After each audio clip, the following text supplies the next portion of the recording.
As a premier community in Hampton Roads, James City County strives to maintain a high quality of life for all citizens through sound fiscal management and legislative actions. In an ongoing effort to increase transparency, your Board of Supervisors holds public meetings to garner citizen input before making important decisions. Here's tonight's meeting agenda.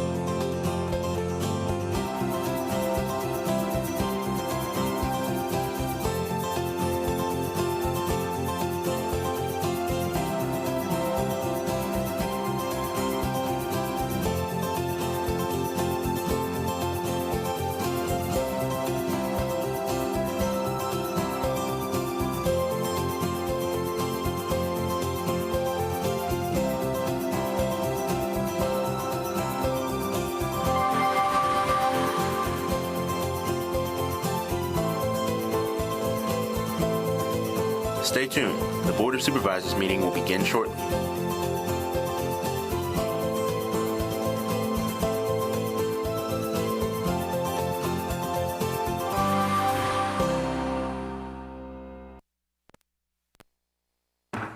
Call to order this meeting of the James City County Board of Supervisors for the purpose of a regular meeting. Mr. Stevens, please call the roll. Ms. Sadler? Here. Ms. Sadler represents the Stonehouse District. Mr. McGlennon? Here. Mr. McGlennon represents the Roberts District. Ms. Larson? Here. Ms. Larson represents the Berkeley District. Mr. Hipple? Here. Mr. Hipple represents the Powhatan District and is Vice Chair of the Board. Mr. Eisenhower? Here. Mr. Eisenhower represents the Jamestown District and is Chair of the Board. Sitting to my far right is Adam Kinsman, County Attorney, and I am Scott Stevens, County Administrator. It's my pleasure to be clerk of the Board. We will begin our meeting with a moment of silence followed by the Pledge of Allegiance.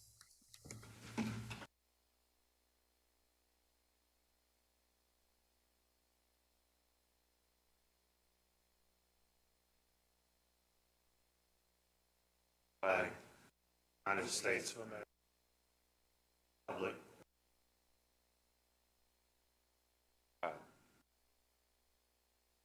justice for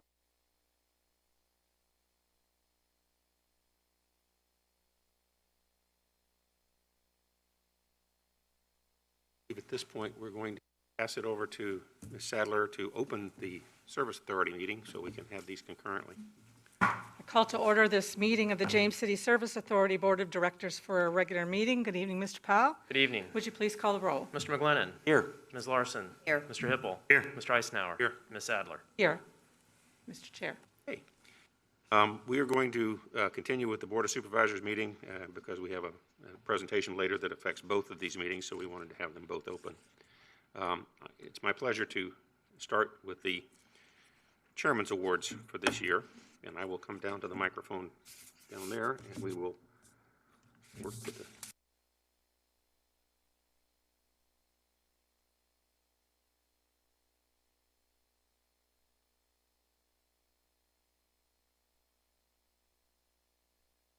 I'd like to thank my colleagues on the board for giving me their thoughts and ideas about the Chairman's Awards. A lot of good input from them this year. We actually have normally do one for an organization or staff and one for individual. I actually have 3 awards tonight, and we're going to start out with the one for the individual, and I will ask Ms. Peg Borman to come up. Yes, ma'am.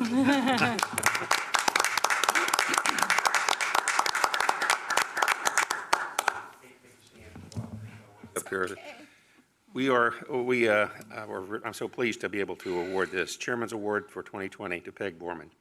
Whereas Peg Borman has been a member of the James City County Clean County Commission since 1979, and whereas Ms. Borman's commitment to the organization to coordinating volunteer efforts within James City County over the last 40 years has been paramount to the county's beautification efforts, and whereas Ms. Borman's dedication to keep James City County beautiful with litter cleanups, that the Clean County Commission estimates removed more than 7 million pounds of trash from the roadside and illegal dump sites.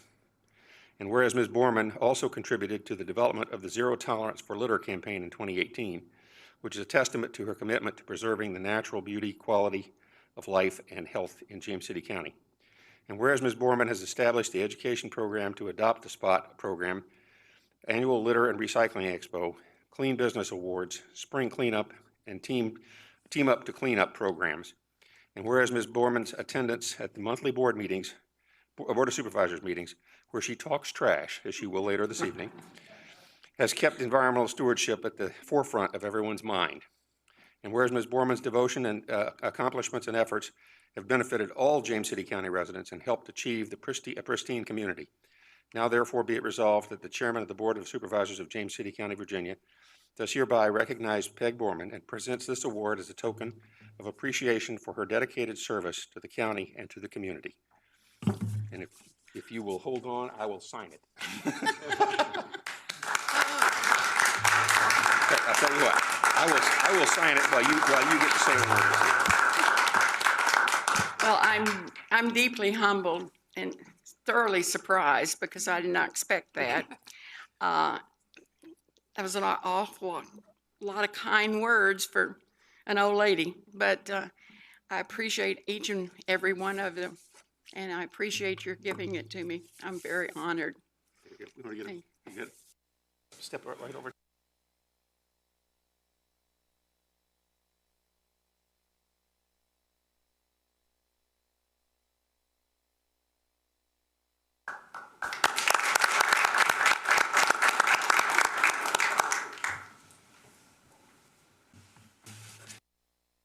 When it came to groups and county staff, I thought long and hard and said, it's been an unusual year, so we're going to do this in an unusual way, and I actually have two presentations to make this evening because I think they were both very well earned.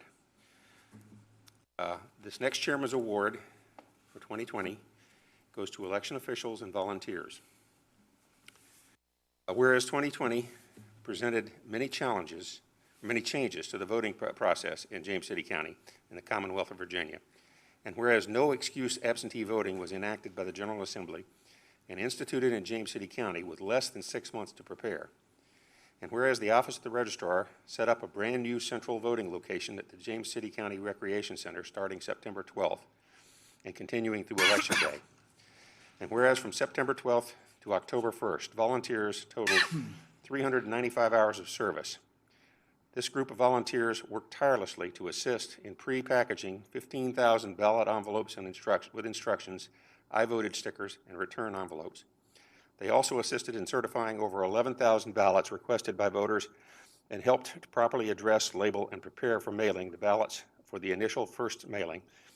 And those volunteers were Linda Rice, Priscilla Peterson, Eden Glenn, Joe Solomon, Les Solomon, Laura Tripp, Mary Chris Miller, Jim Ackridge, Susan Bevins, Suzanne Griffin, Mary Bull, Sherry Walker, Kathy Casey, Sandy Anthony, Nancy Moy, Bill Moy, Marianne Simpson, Jim Simpson, Bobby Felkett, Alan Felkett, Susan Karen, Mike Karen, Mary Kinney, Brenda Duncan, Marianne Moxon, Jane Gingrich, Jenny Wertman, and Sherry Donald. And whereas from October 1st through November 6th, Eden Glenn, Carol Lynn Duffy, and Marianne Simpson volunteered 165 hours to further assist with unprecedented absentee voting efforts and to answer hundreds of phone calls from engaged voters. And whereas an additional 150 election officers devoted days and weeks of service to assist with the newly formed voting center. Whereas none of the success of the election season would have been possible without the dedication and hard work of the Registrar, Diana Mormon, her staff, and the Electoral Board, Chairman J. Tom G., Vice Chairman Perry Depew, and Secretary Kay Cheeves. Whereas because of their tireless efforts, James City County counted votes from almost 50,000 citizens of James City County, or just over 80% of the eligible voters from the county. Now therefore be it resolved that the chairman of the Board of Supervisors of James City County, Virginia, does hereby recognize all of the election officers and volunteers that helped run such an impressive election process, and presents this award as a token of appreciation for the dedicated service to the county and to the community. And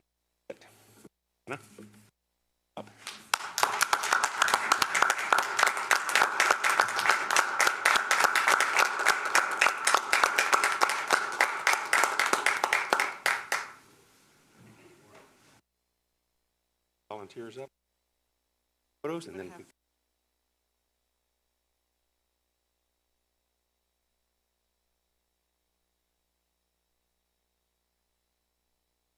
Bryce, can we yeah, let's do that. electoral board?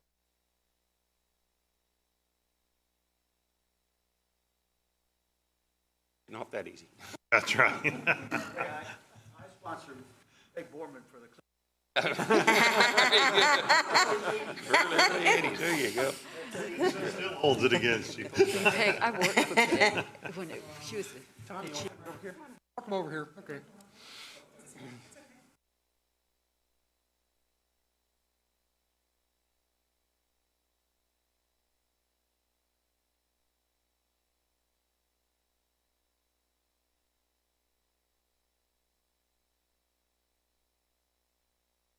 I'll give Diana the microphone. I was going to say, I can't tell you how many times we heard citizens who came in to vote then come to us and give us either phone calls or emails telling us what a wonderful job you guys are doing. You just really hit it out of the park with the citizens. So, your microphone. I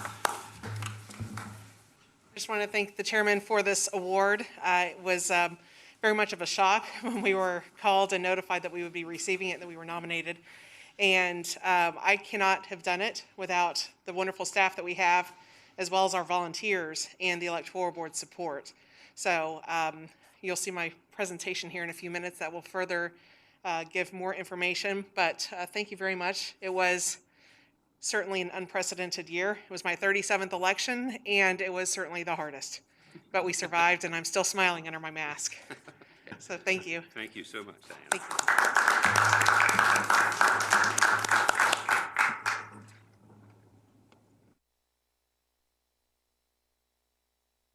Okay, we get to the third one.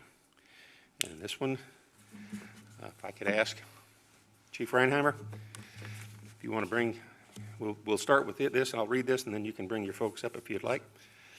The Chairman's Award for 2020, James City County Police Department. Whereas 2020 presented a number of challenges to our community and the entire nation in regards to incidents of civil unrest regarding protest over police brutality and overall racial inequality. And whereas all members of the James City County Police Department strive to conduct themselves in a professional and respectful manner towards all individuals and have worked tirelessly to cultivate positive relationships with everyone in our community through programs and initiatives such as the Citizens Police Academy, the Historic Triangle Community Covenant, and many other community policing initiatives. And whereas the police department continues to maintain a community culture of mutual trust and respect between citizens of this county and our department. This relationship was on display during the peaceful demonstrations carried out in the community, primarily during May and June of this year. And whereas multiple daily marches occurred at the Williamsburg James City County Courthouse, around the Law Enforcement Center, and on many of our area streets, the department worked closely with demonstrators to make sure that all involved had the opportunity to express their fundamental constitutional rights regarding freedom of speech and the right to peacefully assemble. And whereas considerable time and effort went into the planning and oversight of these numerous events to ensure that the safety of all those involved, and there were no incidences of violence or property damage. And whereas this is a testament to the police department's commitment to professionalism and ongoing dedication to community policing to work with all citizens to achieve a quality community. Now, therefore, be it resolved that the Chairman of the Board of Supervisors of James City County, Virginia, does hereby recognize the outstanding professionalism of the men and women of the James City County Police Department and presents this award as a token of appreciation for their dedicated service to the county and to the community. My pleasure. Thank you, sir.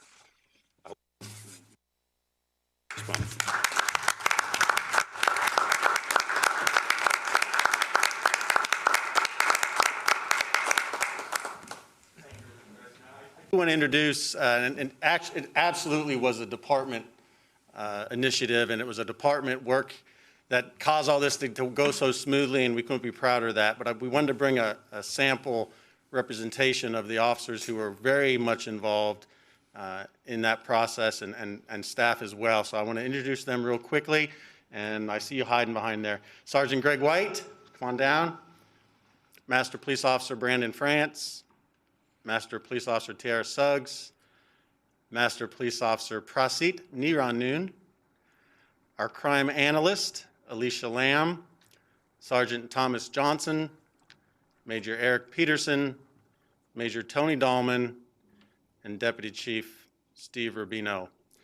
And I know it's a lot of people, but it did take a lot of people to ensure the safety of the protests and the demonstrators that went on. And it really is a testament to all the work that officers before us have done, and hopefully officers after us will do, that gain that mutual respect and that trust that we have with our community and our police department that really, really made those events very peaceful and very productive. So I just want to say thank you to them, and thank you to all that came before us and all that will come after, and thank you, Mr. Eisenhower. It's very much appreciated. Thank you. And I want to extend my personal thanks to every, absolutely fantastic. So much.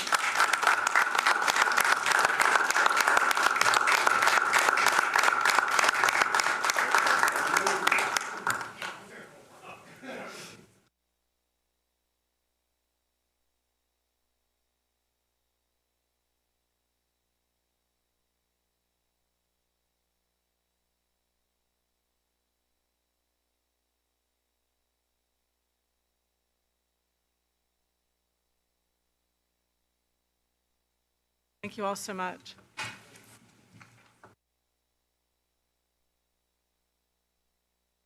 Great job.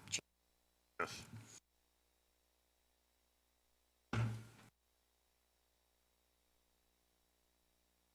Scrambling there for a minute, getting my signature on them because I forgot to do it beforehand. Okay. At this point, we will then, let's see, we would like to bring Norman up just a little bit out for our presentations, and let Jan do her presentation, and then we will do our joint thing for the Service Authority with the audit report.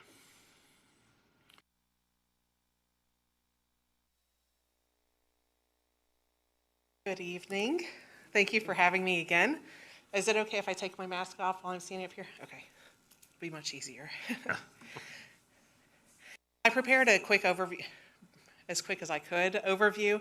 I did not cover the entire year simply because there just was too much that we had to accomplish in the time frame of the pandemic, and it seemed like each section of the year presented its own issues and concerns and challenges. So I am basically going to give an overview of what we had for the presidential election itself, and then I'll open up to any questions if you guys may have.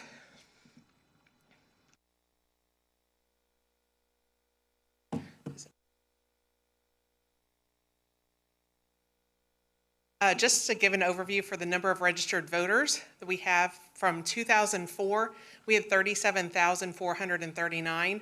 If you jump forward to 2020, you will see that we had 61,529.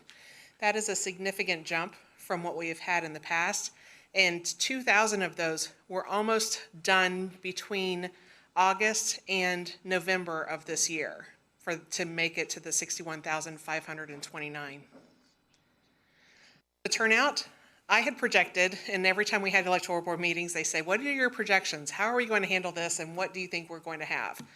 So I'm pretty proud of myself that I was only off by 812 votes for this total turnout.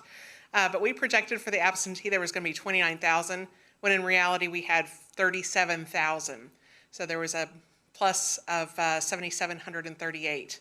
The election day projected was 19,623. The actual election day, because we had so many people show up to the wonderful vote center, we only had 12,697, which we actually exceeded our projections, and we hit 81.07% actual total turnout for the voters of James City County, which is extremely impressive. because of the Virginia election laws changes, policy changes, court orders that we had all the way up until the middle of September, we have found ourselves to be in a new organizational chart, if you will. It has always existed that we had absentee voting by mail, absentee voting in person, and then also the voter registration aspect of things. However, the aspect of the absentee portion has expanded exponentially. So simultaneously, it wasn't just one thing that we focused on and then that was done and then we focused on the next thing. These are all simultaneous moving parts that we had to organize, and we had to have employees go through and put their best foot forward.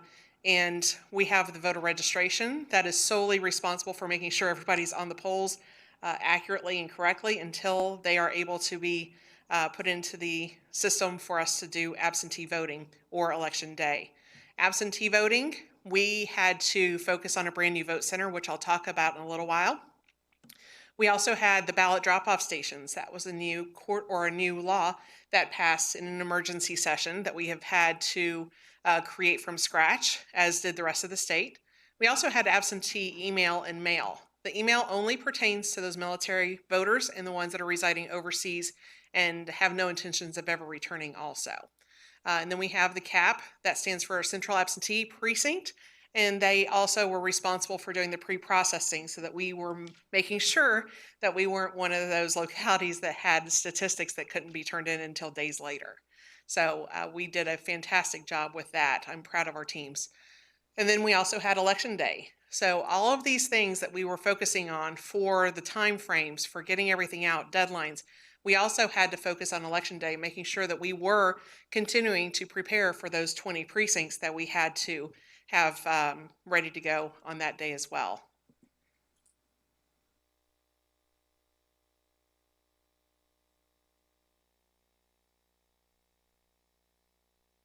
This is finicky, I'm sorry.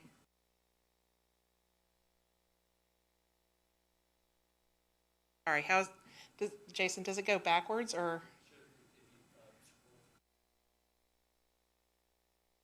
Nope, that's going forward. Sorry.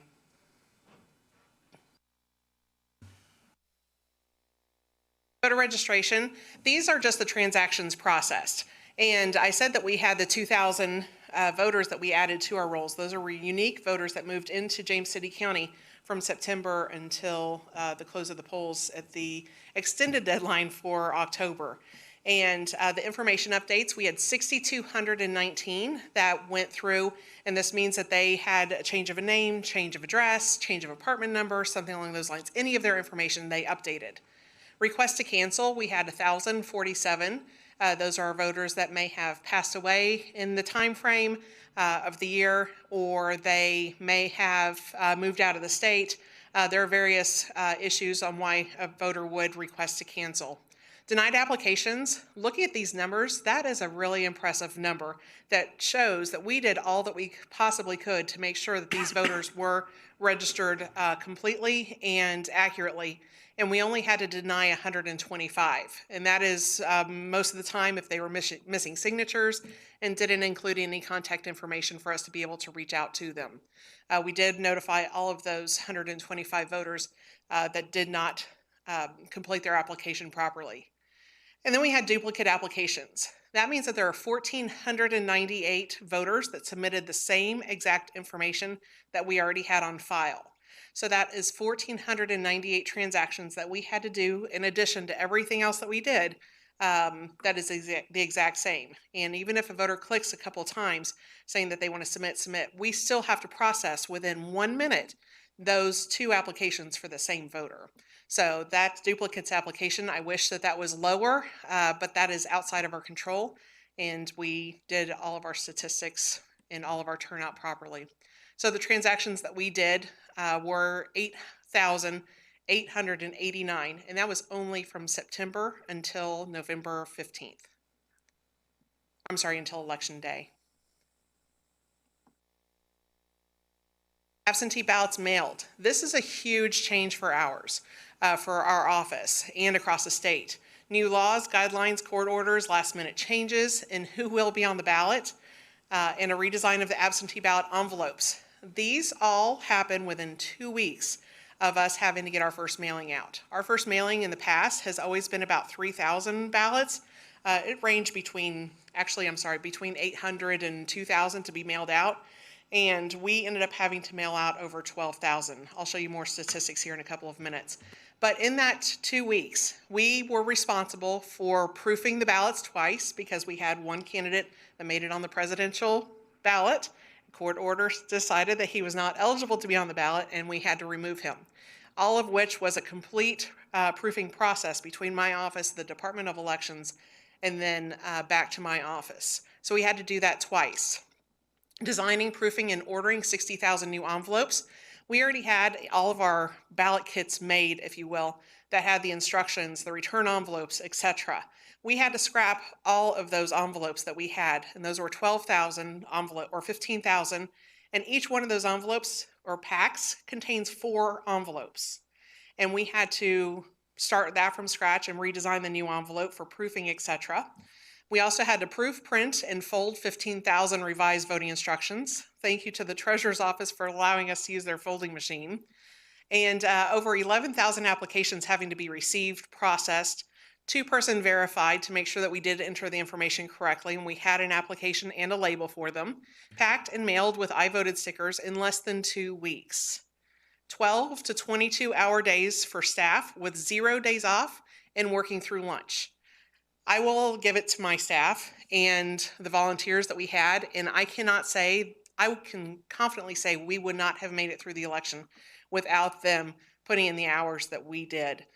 We had one employee, and she's my deputy, and the HR called, or finance called and said, "Hey, Diana, in payroll, it shows that there's 20 hours for this one person, and then there's 22 hours for a second person. This isn't right. I think maybe you meant 12.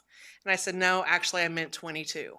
It was correct. They left at 5 o'clock in the morning and came back at 7:30 in the morning, so I guess that was 21 and a half, or right in that time frame. But they worked all the way through. I would go in, and they would be sitting there eating their salads while they were working on more envelopes. And there's no way we could have done it. And we were stacked full in our office. Assistance from the on-call assistant registrars, as well as numerous volunteers, helped to ensure ballots. If you had been to our office or came to our office, you would have walked through the building and seen that every nook and cranny was being used, and we had volunteers everywhere. Every phone was being used and taken care of. Absentee turnout. It was stagnant from 2008 to 2016, and it jumped to 37,335. According to vpap.org, we were the second highest turnout for absentee voters out of the 133 localities. That is a huge feat, considering we had higher turnout than a lot of Northern Virginia. So that is very impressive, and we were the highest county turnout in the state. Ballots mailed. 2008, we didn't have the information easily available. 2012, we had 1932, 1889, and that was about standard. And then you jump to 2020, and you look at the staggering number that we ended up with. We finalized with 14,426 ballots that were either mailed or emailed to voters in all 7 continents. And I said all 7 because we had a voter in Antarctica as well. Pre-processing was conducted by a team of election officers representing both parties equally from throughout October, and they met for 7 days as well as 3 days after the election to certify those ballots that were received after Election Day in accordance with a new election law as well. 3 third-party mailings, incorrect media rumors, and lack of submission confirmations to the voters in the state resulted in mass confusion and the voters submitting multiple ballot applications, some of them as many as 10 per vote. And again, we had to process all 10 of these for each of the voters. We kept looking at, oh my gosh, is this happening again? And sure enough, and we still had to submit it, because if there was ever a court order or a question, we would still have that paper or the electronic backup. It also resulted in hundreds of irate phone calls, accusations, you name it, threats. There wasn't any threat that we had to call the police, thank goodness. But it was very unpleasant, and the phone calls were ringing nonstop. Postage paid was done for all of the voters, and I am happy to report that the report has been submitted to the Department of Elections for that reimbursement. So the postage on the return envelopes will actually get reimbursed back to us. We did have the James City County Vote Center. We heard nothing but good things, and you know that it's a success when you make it into the last word and it's all positive comments. So I was pleased. And over 160 election officers for 50 days, including training of both a completely new electronic poll book system, as well as federal, state, local laws and court orders that had to pertain to absentee voting. It is a completely different world for absentee voting versus on election day because there are so many more laws and guidelines and changes that have the possibility to happen. We had, in total, there just at the vote center, we had 37,267, and I think the longest line that we ever had this entire time frame was less than 15 minutes. Of those, over 6,000 were initially mailed an absentee ballot. 6,000 voters requested ballots. We mailed them ballots. And that is a statistic that isn't shown on the overall turnout because those 6,000 voters brought their ballots back and they handed them in and then they exchanged them for an in-person ballot to then be put into the machine. A lot of voters were under the impression that it was a ticket to get into the vote center. And each one of those ballots is a total of about $5 a piece. So I will let you do the math on how much that was. We just had to put them in a box and take them to the courthouse for quarantine, but, or I guess retention.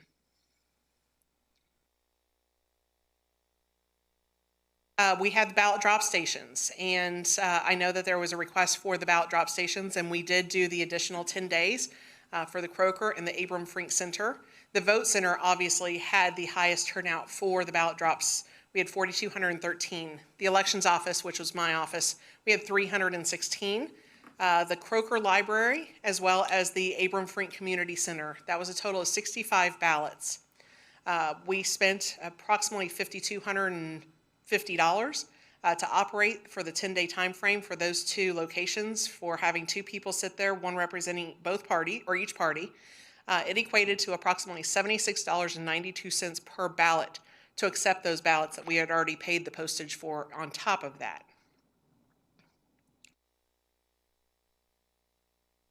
For election day itself, we had 227 election officers. The average age of our election officers is over the age of 65. We had 20 precincts. We had social distancing. PPE was mandatory. And we did also have volunteers from the Virginia Medical Board participate with helping through the county in some of our precincts. I do talk about the good and the bad because these are things that we can learn from. And this is the one thing that we actually made it to universal news about. And if this is the only thing that we made it in the news about, then we are doing a great job because it was an unforeseen consequence of using too much disinfecting spray. And I liken it to if you had a moist tabletop at a restaurant and you go and put your menu down and it sticks to it. That's what was happening with the ballots, and that transferred the disinfecting spray into the machine, and it was compromising the rotors. We went through anything that we had to put into the emergency ballot bins. Those were counted with representatives of both parties, and then they were handled at the end of the night. And all of the ballots were processed completely, and no one was disenfranchised. All ballots were counted. We did all of this with 3.5 total staff members, the same amount of staff members that we have in my office since prior to 2004. There is myself. I have the Deputy Director of Elections. She's still technically classified as a Senior Assistant Registrar. We have a Senior Assistant Registrar and an Assistant General Registrar part-time. The part-time Assistant Registrar, I don't think that she's worked part-time, but maybe 2 weeks this year because she's had to step up and be full-time. But between September 1st and November 15th, each permanent staff member worked on average 11 to 20-hour days, 7 days a week, no days off, including holidays, and eating lunch while working. It equates to exceeding the cap of 240 hours of comp time that one can accrue. And each one of these employees accrued more than 100 to 200 hours additional to that. And those are straight hours, not including the time and a half that they all actually are. So you multiply that out. And at what point do these employees, how are they going to ever be able to take 12 weeks of vacation? There's just no possible way, especially given what we're faced with. The numbers right here are just proof that our staffing needs are significantly higher than what is here. And we do have some amazing on-calls. We have 9 total on-calls. They work for a total of 2,175 hours, and we had 29 volunteers in the office that worked 510 hours throughout the entire time frame, putting together PPE, doing all of the phone calls, ballots, securing the ballots. That was a new court order that we had to address. Extension of the voter registration filing deadline. Our computer systems went down. There was just a significant amount. And we also had the police department that I believe we're going to be nominated for an award, that the police department, Officer White was fantastic and created the task force for the election day. I am so thankful that they were there and were available if we would have needed them. However, I am thankful that we did not. So it was an uneventful day, but it was nice knowing that they were there. So I appreciate the police department greatly for that. But with the other tasks, I just can't speak highly enough. And we did have one on-call officer named Debbie Colvin, and she stepped up to take care of the vote center and the ballot drop stations, etc. So I wanted to recognize her directly. Grants, we did get 3 of them. We had the CARES Act for a total of $69,000. Center for Tech and Civic Life, that was $38,000. And then we had the USC Schwarzenegger Institute, and that was a private institute that did give us money. However, it was just for the pay for the election officers. I had to do the receipts and the proof that it was used for nonpartisan use to help make sure that the election was successful. So in total, I was able to help locate with the state $128,493 to go towards that election. Space needs, we have outgrown our space, and it has catapulted us to our needs of what we would have expected 10 to 15 years from now. And that room that you're seeing is pretty much all of our rooms. What you do not see is that room actually has full-size file cabinets behind it and full-size huge shelving units behind it. And that was pretty much the case for every one of the rooms, including my office, throughout the entire election process. What's ahead? State-funded unfunded mandates, including full software upgrade. That's going to be between $50,000 and $100,000 that the state has decided we need to do. And then also we have to upgrade our electronic poll books, again, something that is unfunded. We have redistricting that is coming up, and that will take our map and shake it up and give us something that we have no idea what will be happening with. And then there is an election. We don't know if it's going to be June 8th or August 24th. If there is redistricting, it will be August 24th. And then preparing for same-day voter registration, which we have to make sure our system is equipped and ready for as well. And so we're already looking ahead to midterms in 2022, even though the presidential election was only a month and a couple of weeks ago and has not even been completed yet, so for some parts of the country. But that's what we are looking forward to, and we are already planning on that. The other thing is that if you were curious, in the midst of all of this election, we had a news team that came in from DC, and they shadowed me through the entire process through October and November. And the series is called Counted on newsy.com, and it's a 5-part series that shows our electoral board meetings, what happens throughout the days, etc.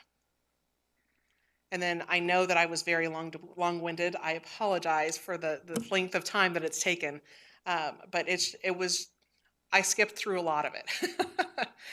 But anyway, I'm just thankful that we had so many people that were here and helped us, but we will need, there's a lot of information and a lot of supplies and staffing that we will not survive without it. So, any questions? I'd just like to comment, if I may. I'd just like to thank you for the amazing job that you've done on behalf of James City County. I think that it was quite an undertaking for you, and I think you've risen above to the challenge, and you did a great job. So thank you from all of us. We appreciate all your hard work. Yeah, thank you very much for this unprecedented election going off so smoothly. In contrast to a lot of places where state law didn't let them start counting beforehand, we were able to pretty much see the entire results on election night, and a few more votes perhaps came in afterwards, but it was a remarkable job, and I know there was a lot of pressure and a lot of stress on things. I think it means that we need to make sure that we drive home to the General Assembly the responsibility they have to promote democracy by properly funding elections in Virginia, especially with the fact that we are going to have, again, a year in which there will be a lot of pressure with redistricting and with the fact that we're going to have at least primaries for some statewide offices, as well as the general election campaign. So buckle up and ready to go again, I know. Already started. But thank you for all the great work that you all did. So thank you, and thank you for an outstanding presentation. What do you think this year with the gubernatorial election, and now that people have voted early, do you see a repeat of that happening? And what type of feedback did you receive from people? Looking historically, we kind of look to our neighbors in North Carolina, and they have consistently hovered at 50 to 60% of whatever the projected turnout is at the vote centers or voting early. So that vote center is here to stay. A lot of voters have been concerned, are we getting this back? Please keep it here. We are keeping it just because our space just doesn't accommodate that. Yes. But as far as turnout goes, I've not even looked forward to the primary yet. The primary dictates the turnout solely on what the office is, who's on the ballot, and what kind of contest it is. So the more heated and the more in the news the contest is, I think the higher turnout will be. But it'll be about 60% of whatever that projection is for the election. And honestly, I've not looked to the projections yet for the primary. Typically, I know what it is for June already, but it's just so up in the air. I don't know if we're going to have one primary or two.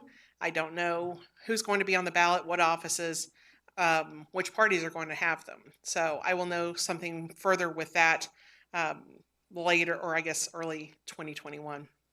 So then I had asked Mr. Stevens at one point, because of the smaller in-person turnout, we have quite a few precincts.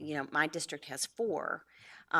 If you ever saw scaling that down, and you can't possibly do it after one election, I realize, but how would you make a decision, or would you just move ahead with what we have always, or because it's a lot to staff, etc.?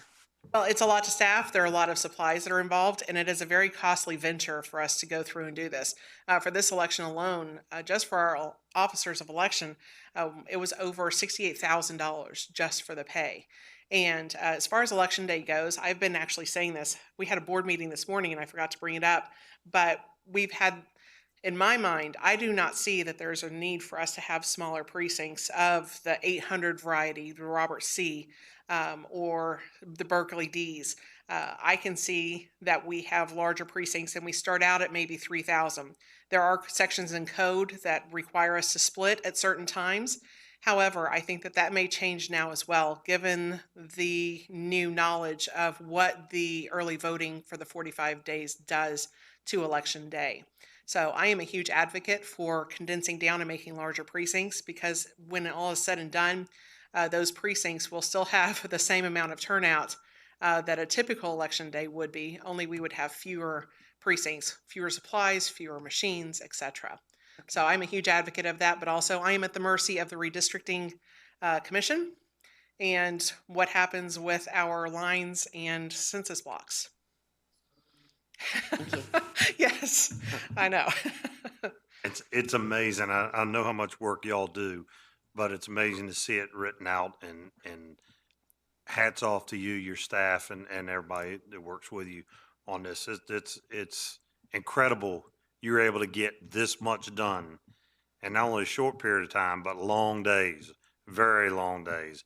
And I think this presentation really shows it well, and it shows it to the citizens, you know, who we have in James City County and what not only our staff does, but what the volunteers do, and how they make this whole system work, even with, you know, right to the end where things are changing constantly. Okay, we can't do this. We got to throw these envelopes away. We got to add stamps. We got to do this. We can't do that. We got to change this. You know, there were a lot of moving parts, and you kept us abreast on these things as they were happening. And thank you for that, because it's really eye-opening. You think you're heading in one direction. They say, nope, take a left. And you're like, we don't have the funds or anything. And, you know, and trying to figure out how to do that, and, you know, trying to, you know, getting that extra funding and applying for that as well to help, because it's tight. And, you know, it was a lot of money that went into this election. And I can just imagine with what we've done and what y'all were able to accomplish with the little bit of funding you had, and to look for other funding, what the rest of the nation has gone through as well. So I would imagine that absentee voting and all will just probably get bigger and bigger as time goes on. People fit it in their schedule when they could. And I was over at the rec center, and that was about as smooth an operation. I mean, in and out. It was amazing. And I didn't hear anybody anywhere. I got to talk to several people as I went through the process of how well it was run, how much they liked it, how much they enjoyed it. So hats off to you and your staff. Y'all did an amazing job. I appreciate that. Thank you. Right now, the staff is actually at the office. We have a deadline that typically we always had our annual applications, and we only had 200 in the past. And now, because of the law change for voters allowed to be able to request ballots for the entire year, that with the no excuse, they all submitted the applications at the same time. And our number jumped from doing a simple little 200 application by December 15th law, and now we are at almost 7,000 that we're having to get the mailing out for by this coming Tuesday. So we just got the instructions for that, and we again are working excessive hours to make sure that this deadline is met. But all the way through December, we're still compromised. But we'll do it. Make sure you let them know that the Board of Supervisors recognize it and thank them for their service. Thank you. You guys are welcome to come to the office and tell them. Help. I was, No. I was going to say, on that note, we'll let you go back to work. No, thank you very much. I appreciate it. Thank you, Diane. Thank you for letting me Thank take you. your time. Okay, our next is going to be joint for both the Service Authority and for the Board of Supervisors, and that's the James City County Audit Report. And we already called JCSA to roll. Okay. So it's Leslie Roberts is going to be conducting this.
Can you hear us? Can you hear us?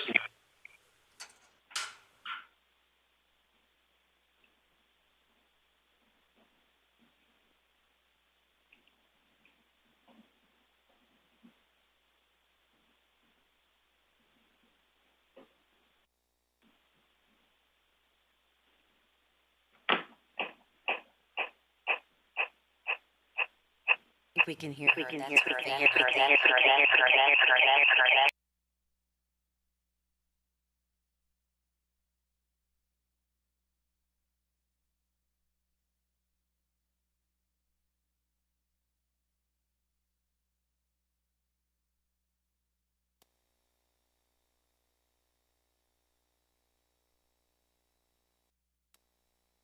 Okay, you want to let them work on it while we? All right, while they work on the technology aspect of that, I will go ahead and we can do our public comment. We will public comment. And I have speakers this evening. The first speaker is Ms. Barbara Henry.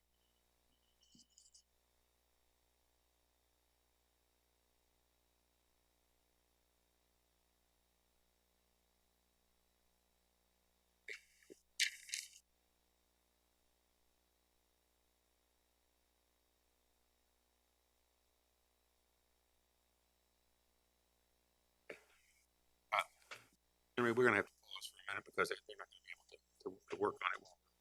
Yes.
Okay, we'll resume with the presentation then. Ms. Roberts? Okay, well, good you have evening. the floor. Yeah, thank you. Good evening. I'm sorry, technology is wonderful when it works. I appreciate you guys letting me do this in this venue. I had a recent health scare, and I'm not able to go on client sites or in the office until that's all resolved. And so I appreciate you letting me present this way. I apologize for any issues we've had. In the past, I've basically presented the county and the service authorities reports together, and I'm going to sort of do that this year, but this year is a little bit different because of some governance changes made at the service authority. They are actually not presented as a blended component unit with like blending their numbers in with the county's numbers like they've been in the past. They're reported the same way the school board is reported, and basically they're just a separate column on James City County's CAFR, if you will. So, I mean, a lot of the same stuff applies, but they are a little bit different this year. Overall, both audits were able to be completed on time. Staff at the Service Authority and the county were very helpful. You know, this is a different time, so we all work together to kind of work with kind of the same things we're working with here is, you know, the on-site, the remote, that kind of thing, but everybody works very well together.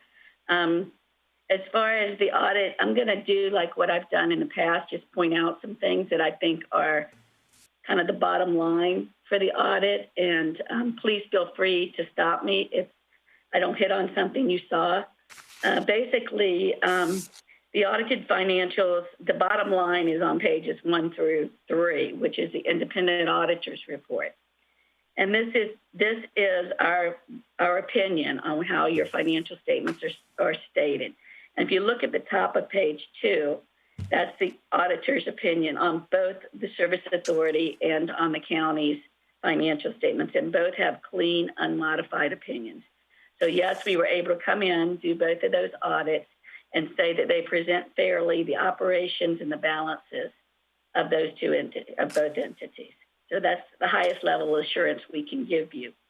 I always point out that management discussion and analysis, it's on pages 4 through 9 of both financial statements, is kind of the best read of the whole financials because it gives comparative analysis and some explanations for some fluctuations and a little more insight. And also for both the county and the service authorities financial statements, there's also a letter transmittal that gives a high overview on the entity and some information just about the climate at the entity and how the entity operates. So that's even more kind of inside information.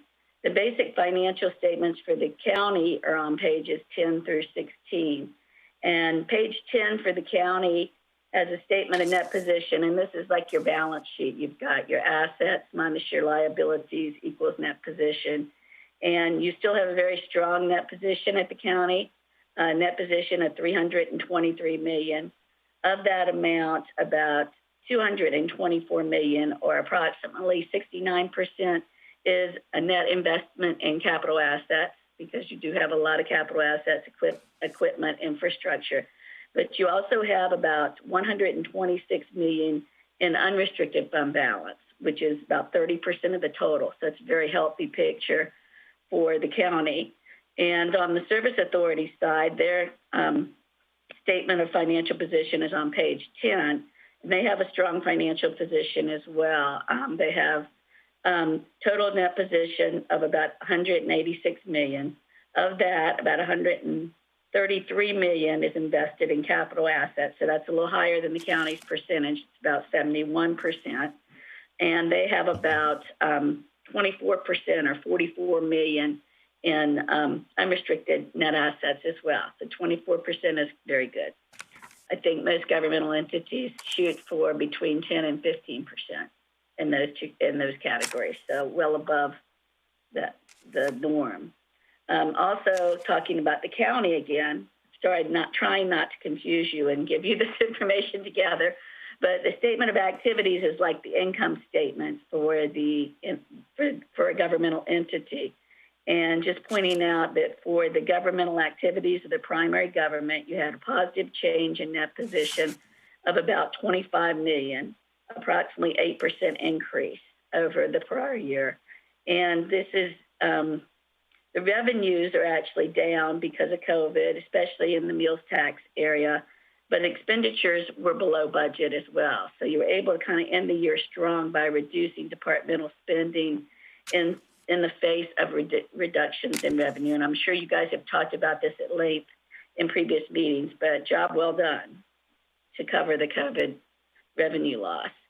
On the service authority, they also had a positive change in net assets. Operating revenues were up about $1.4 million, or 8.3%, and this is related to some water and sewer rate increases. And I think they did end the year with a positive change in net assets of about $1.3 million. The notes to the financial statements follow the basic financials, and they basically give the reader more information about the entity, how it operates, what their accounting policies are, and give a deeper dive into some of the areas of the financial statements. Not going to go into any of those, but those for the county, it's pages 17 through 77, and for the service authority, pages 14 through 60. The next report that is in both the counties and the service authorities' financials is an independent auditor's report over financial reporting and compliance and other matters based on an audit performed under government auditing standards. And both do not show any significant deficiencies or material weaknesses or instances of noncompliance. So they're both clean reports on that stage. There's another report that we issue in conjunction with both financial statements.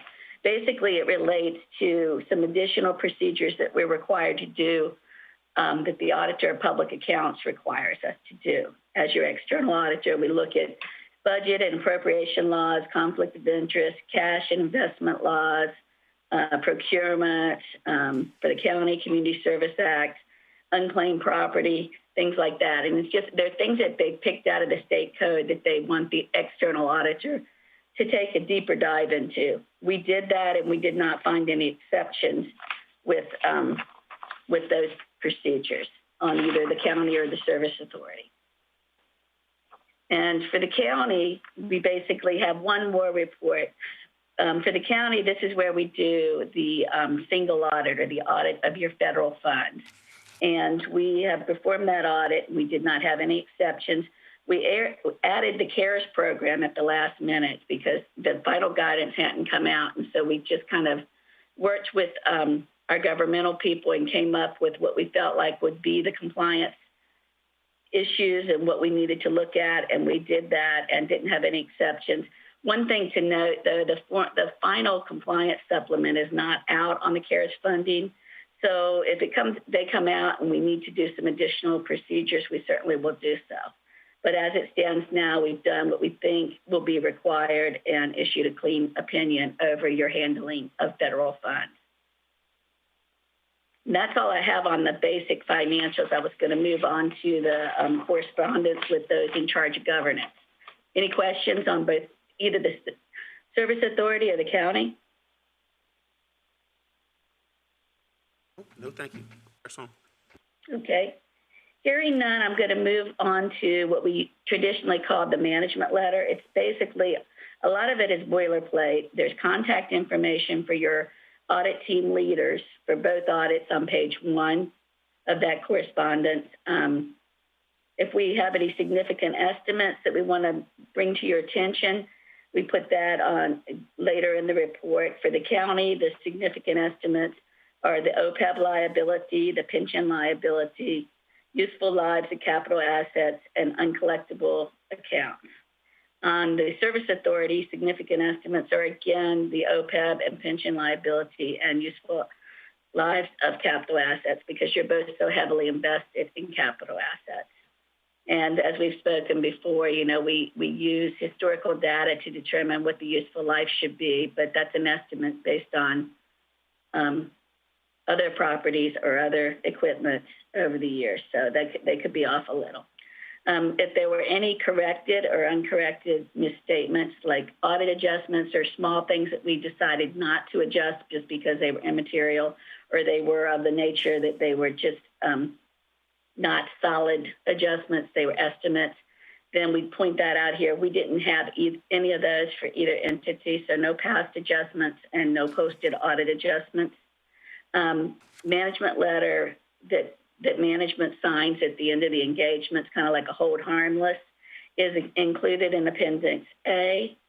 And there's also there is a section at the end of this letter that provides information about new GASBs that are coming up and coming. I will note that the GASB gave us a break this year with everything that was going on COVID related. They allowed us to defer some of the effective dates. And so there were no new GASBs that had to be implemented this year because of that. There would have been some if that hadn't been deferred. So you'll see some new ones next year.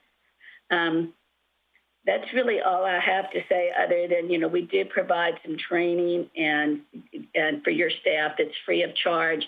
I think we're going to be doing that on a webinar type format this year. In the past, we've done it on, you know, in person. I don't think that that's going to happen, but that will be happening sometime this winter, and your staff will be invited. It's a full 8 hours of CPE. I don't know how much fun it's going to be done virtually, but it's a lot of good information. Like I said, there are some GASBs out there that your staff needs to be aware of and learn more about.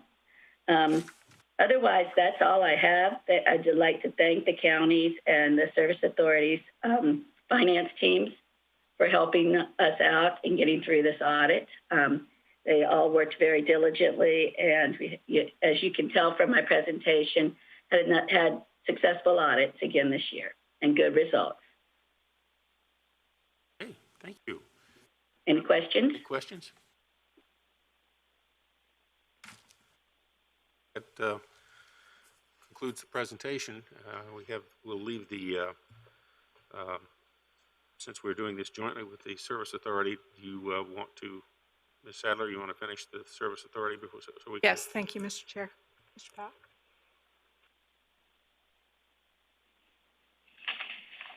Thank you. We'll proceed from here with public comment. Any speakers this evening? No public comment.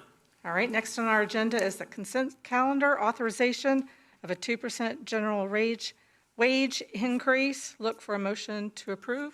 So moved. Any questions? Mr. Powell, call the roll. Mr. McGlinnan? Aye. Ms. Larson? Aye. Mr. Hippel? Aye. Mr. Eisenhower? Aye. Ms. Sadler? Next is public hearings. Mr. Powell.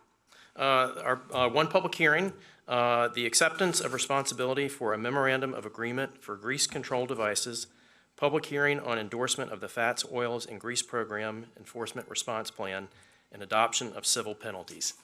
So the purpose of this resolution before you tonight, there are several. There are three purposes, and to tie it all together, I'm going to just do a little bit of brief history. At the October 13th Board of Supervisors meeting, the Board of Supervisors entered into an MOA with the Hampton Roads Sanitation District and the Hampton Roads localities in support of regional standards on grease control devices as part of the Fats, Oils, and Grease Program. The Board of Supervisors then delegated the responsibility for administration and enforcement of this MOA to the Board of Directors.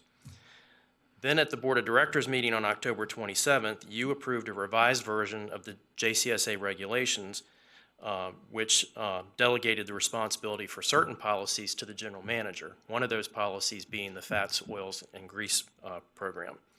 So the purpose of this resolution, as I said, there are three. One is for the Board of Directors to accept responsibility for the MOA adopted by the Board of Supervisors on October 13th regarding the regional standards for grease control devices. The second is to endorse the JCSA FOG regulations and the associated enforcement response plan.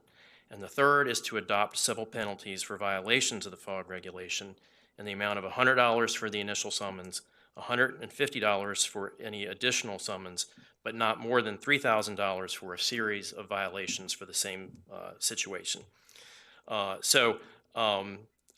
would note that the purpose for the public hearing is that administratively, staff cannot establish the civil penalties. So the reason this is a public hearing is because of the civil penalties component of all of this. Having said that, staff would recommend approval of the resolution, and I'd answer any questions if you have any. Okay. Shall we open the public hearing? Any speakers? Mr. Powell? No speakers. No? Okay, we'll close the public hearing. I'll look to the board for discussion and/or motion. Move the motion. Mr. Powell? Mr. McGlinnan. Aye. Ms. Larson. Aye. Mr. Hippel. Mr. Eisenhower. Aye. Ms. Sadler. Aye. Next is board considerations, participation in the Coronavirus Aid, Relief, and Economic Security Act Delinquent Utility Bill Grant Program. Mr. Powell. At your last meeting, I discussed this program, which provides CARES Act funds to municipal utilities to assist customers who have been impacted by COVID-19 with delinquent utility bills. Yesterday, we were notified that James City Service Authority's share of these CARES Act funds is $315,872.03. For context, as of October 31st, our 60-day delinquency was a little over $364,000, and our 31 to 60-day delinquency was $121,000. So the amount of CARES Act funding that we're receiving is a pretty good percentage of our overall outstanding delinquencies right now. The resolution before you allows us to move forward with this program. It authorizes the general manager to make the necessary certifications to the state to receive the funds. It authorizes us to enter into an agreement with the county to be the fiscal agent for these funds, and it creates the COVID-19 utility assistance account. These funds can be used to assist customers with delinquencies between March of this year and through the end of December. However, funds need to be expended by the end of January. Staff recommends approval of the resolution. And just for clarification, is it your responsibility to go and make sure that the delinquency is related to COVID? There's a lot of intricacies in the administration of this program. It is the responsibility of the customer to certify that their delinquency is related to a COVID-19 hardship. So part of the process that we have to develop is the state has provided us with a form that a customer has to sign that the customer is certifying that they're eligible for these funds due to a hardship related to COVID-19. Thank you. And Mr. Powell, I'm sure you're planning a robust public information campaign to notify people about the advantages of this program? Yes, yes. And we have a fairly short period of time to do that. But we've worked some with the Hampton Roads Planning District Commission, and they're doing some things regionally, and then we will obviously do some things locally as well. Just so the public is aware of what's involved here, then if somebody has had difficulty paying their utility bill to JCSA because of COVID-related factors, losing their job or losing hours or other reasons, they will be able to receive, to not receive the funding, but to have that funding applied to their bill, and they will not have to repay that money, as opposed to a situation where, if they worked out a repayment plan to JCSA, they would still be subject at some later point perhaps to denial of service for failure to pay, and would have to come up with the money to pay for that restoration. All of that is correct, Mr. McGlinnan. The funds will be credited to their account. The funds do not go to the customer. They are credited to their account. And yes, these funds do not have to be repaid by the customer. So based on that, I'd move the resolution. Mr. Powell? Mr. McGlinnan? Aye. Ms. Larson? Aye. Mr. Hippel? Aye. Mr. Eisenhower? Aye. Ms. Sadler? Aye. Next is board requests and directives. I will miss your holiday gathering this year, so please wish your staff a very happy holiday, Merry Christmas, and Happy New Year, and thank them for everything. And the plan that you sent us today regarding the split shifts, for me, I think that's an excellent idea. So thank you for everything. Thank you, Ms. Larson. I'll certainly pass that along to the staff. I know we're all disappointed that we can't have the annual holiday luncheon this year. But I will pass your remarks along. Thank you. We So all we'll look forward to echo that, yeah. seeing them at the county. Yes. Drive through. Yeah, right. Anyone else? No? Okay. And just to echo what she was saying, we appreciate everything you've done to make this all run smoothly this year. It's been an unprecedented year, so thank you for all you've done. We appreciate it very much. With that, your update. I do have a few brief items. Number one, I just wanted to note there is no dashboard in this month's packet just because of the short period of time between the two meetings. So we will have an updated dashboard in January. Also wanted to let you know we did get the bid for the White Oaks project. As you recall, that's one of the two projects that we borrowed the money for to expedite the project. So I'm happy to say those bids came in the low bid was under budget, and we will be bringing to you at your January meeting a bid award for that project. So it's moving forward. Also just wanted to say a few things about the HRSD ransomware attack and the effect it's had on our billing. If all goes as planned, the November bills will go out on Thursday. When they go out, it will be a bill for 30 days. The customer will still have the 21-day period that they would typically have to pay those bills. In an effort to stay on track, our goal, our intent is to continue to move forward with 30-day bills. And the way the process works is that typically when the bills go out, the customer has 21 days to pay. Then we have about another 7 days before the next bill goes out. So what we're going to try to do over a period of time is that 7-day period, every month, we're going to probably reduce that by 2 or 3 days so that in 6 months or so, we can catch up to a normal schedule. So the idea was to keep customers on a 30-day bill. But to do that, it means that each bill they're going to get over a period of months might arrive 2 or 3 days earlier than it normally would. The other option would be to just send customers one bill that would be for a 45 or 50-day period or something like that. And we felt like the more incremental approach would be better for the customer. So that's our plan moving forward. Okay. And last thing I would say, I just want to say Merry Christmas to you all. It has been an interesting year, and I speak on behalf of all the staff when I say we really appreciate your support. We appreciate your support for some of the unorthodox things that we've had to do this year to adjust. I believe the organization has still made progress this year in spite of the difficult circumstances, and look forward to working with you for continued progress in 2021. So Merry Christmas and Happy New Year. Merry Christmas. Thank you. Christmas. With that, I'll look for a motion to adjourn until 4 p.m. on January 4th, 2021 for the organizational meeting. Mr. Powell. Mr. McGlinnan. Aye. Ms. Larson. Aye. Mr. Hippel. Aye. Mr. Eisenhower. Ms. Sadler. Aye. right. We're Thank you. adjourned. Thank you, sir. We will back to the James City County Board of Supervisors agenda. And at this point, we did have one more employee engagement survey result. That's being postponed until January. So we are now to public comment, and we are back to Ms. Henry.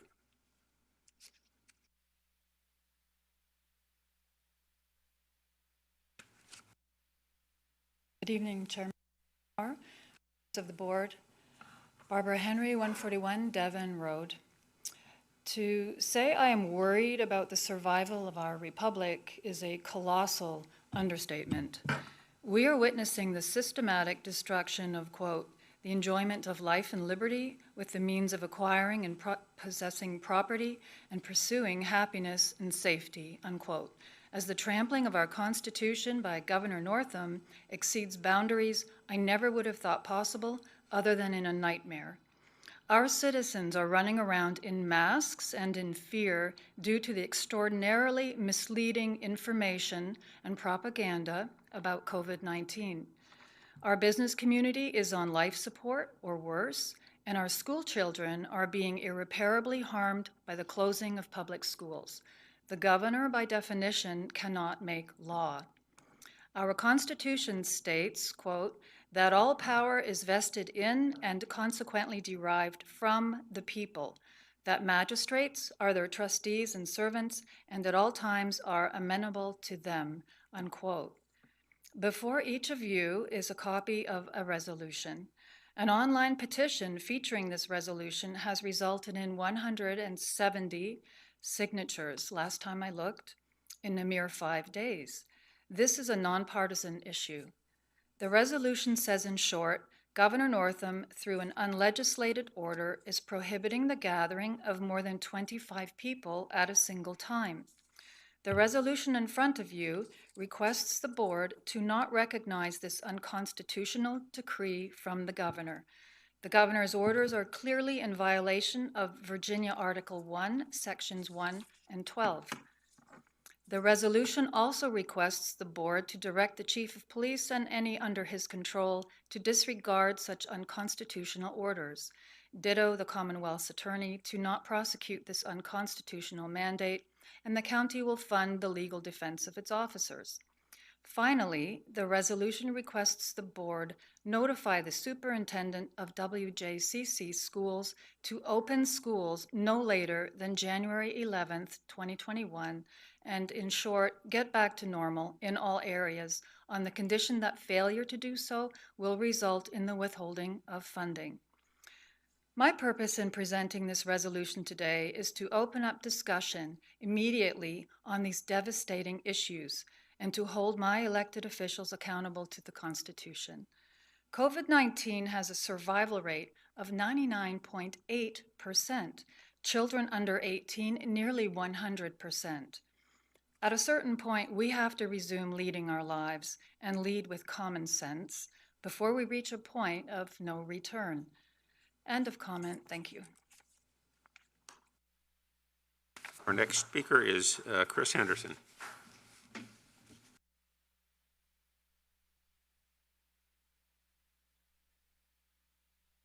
Morning, or good evening, Mr. Chairman, members of the board, Mr. Stevens, Mr. Kinsman. It's a pleasure to see you, as well as Mr. Purse. My name is Chris Henderson, and I reside at 101 Keystone in James City County. I'd like to begin by wishing each of you a belated happy Thanksgiving and a Merry Christmas and a Happy New Year. This has been an eventful year, and we should all pray that 2021 does not have the same complications that 2020 has had, and that we might all be able to return to some sense of normal in our daily lives. The ability of citizens to address elected officials in public meetings is critical, and I want to reiterate my call for public comment opportunities at each Board of Supervisor meeting. I would also like to reiterate my call that the Board of Supervisors meetings be returned to 7 p.m. twice per month. We need more citizen participation, not less.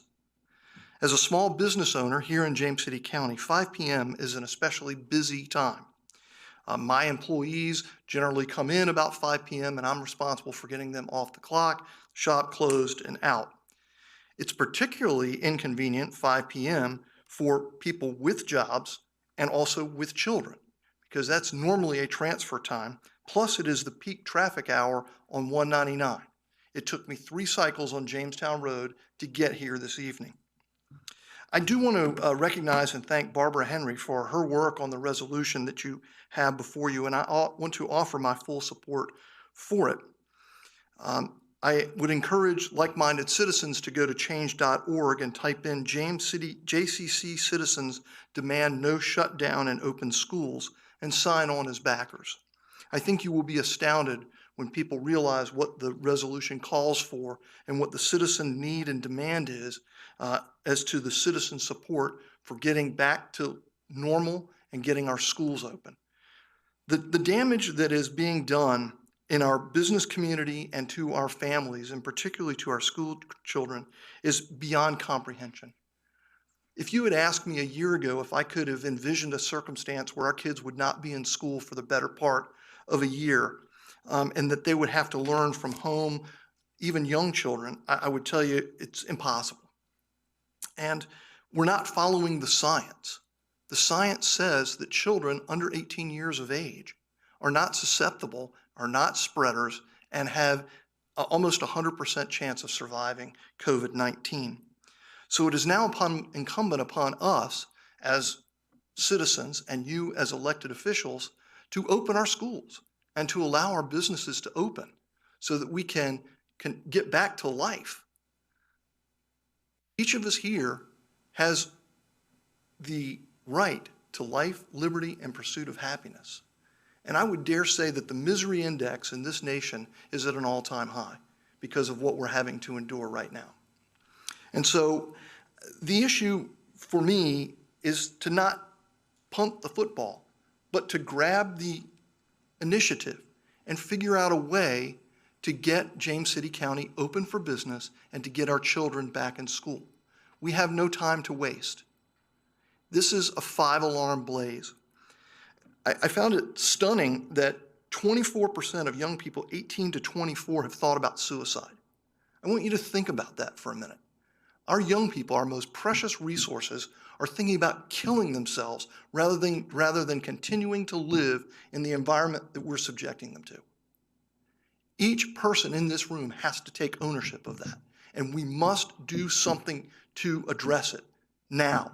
Not a month from now, not 6 months from now, not when Dr. Fauci changes his mind again and says it's okay or not okay or whatever he's going to do. We own it. And we have a duty to our children to make sure that they can get to school, and to our business owners and their employees that they can go to work. You have that duty. We have that duty. Therefore, I'm calling on this body to do everything that it can to get businesses open and children back in school. And I realize that there's a school board and they're ultimately responsible, but you hold the power of the purse, and money talks. Thank you. Next speaker is Ms. Peg Borman.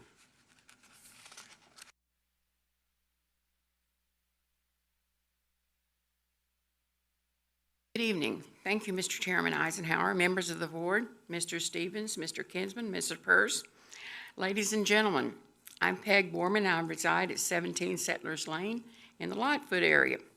And I come before you again today to talk a little bit of trash. Yes, it's still out there and it's waiting to be picked up. But the Clean County Commission finished the litter index survey in November with a complete tour of the county, traveling all the roads along the 5 watershed areas. It was Ware Creek, Gordon's Creek, Yarmouth Creek, Powhatan, and Skiffs Creek. These different precincts sometimes overlap. The different precincts overlaps the areas of the watershed, so I won't embarrass any of you tonight. But I will say that we found a very good day that day. I was very, very happy.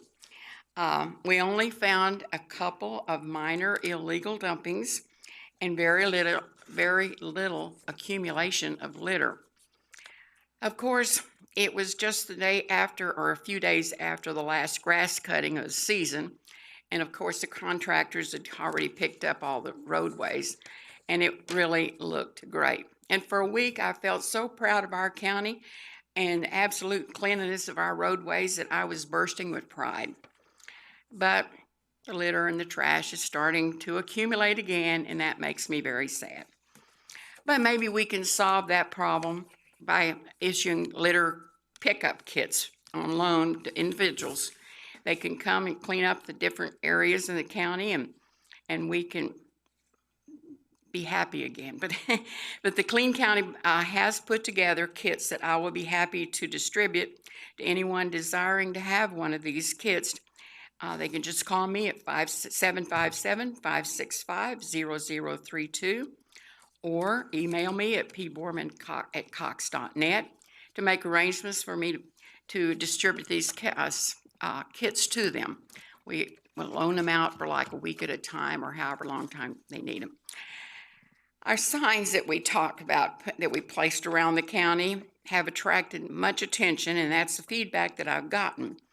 But they have also given attention by somebody who has taken 3 of them. One at Cranston's Mill Pond and Jolly Pond Road. The first one went missing within a week after it was placed there. The other one at Chickahominy Road and Route 60 was there a couple of months before it became missing. And sadly, the one at Points of Woods and Croker Road lasted a little longer, but it's now gone.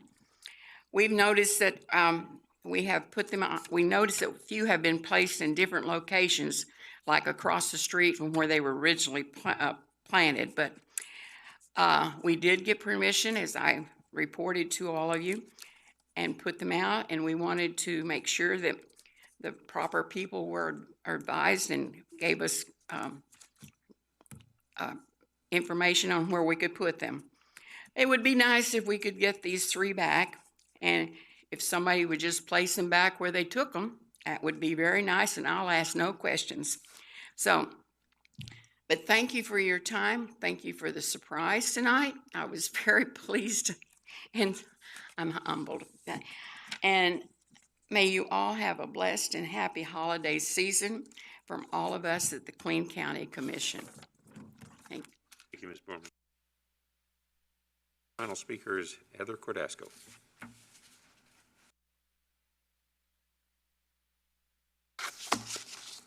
Good evening. Just wanted to be here to support Barbara, but I also really did want to talk about the school situation. Of course, having been a school board member, I am aware that you don't directly have control. But as Chris said, you have the power of the purse, and all of it should be on our minds pretty frequently because we just paid our taxes. And over 50 cents of every real estate dollar goes toward those schools. You know, I do understand that the teachers have been doing the best job that they can. But my heart goes toward the custodian, the teacher assistant, the bus driver, the nurse, the front office worker. None of them have jobs. None of them are being paid. Our daycares are open. Schools in France, Britain, Germany, Spain, Israel, and many, many other states are open.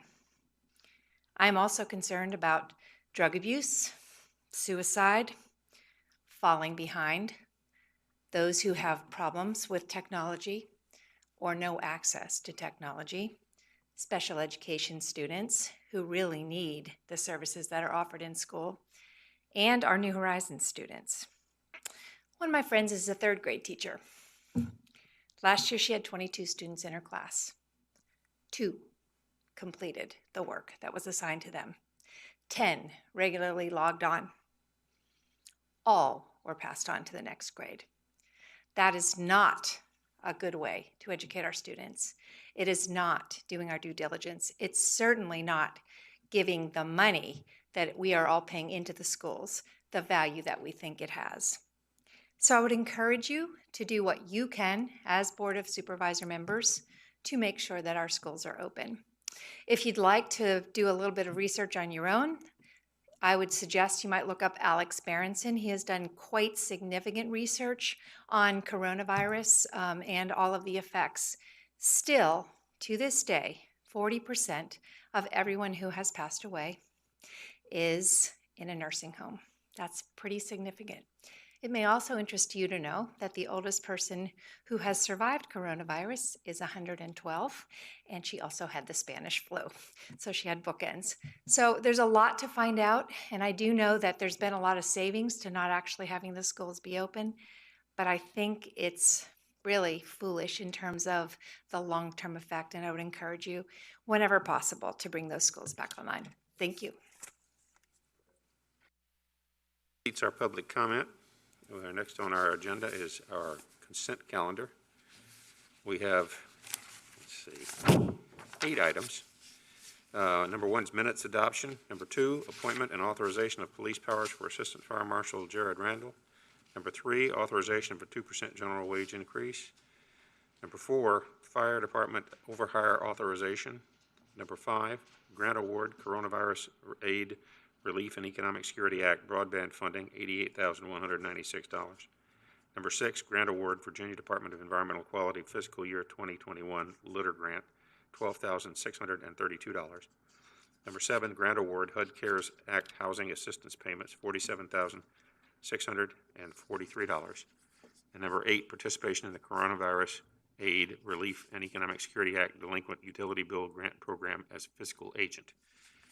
So we have those items on the consent calendar. If there is any desire to remove any of them, please let me know. If not, I'll look for a motion to approve the consent calendar. I don't necessarily want to remove, but I would, if the new fire marshal is here, I would like to meet the. Absolutely.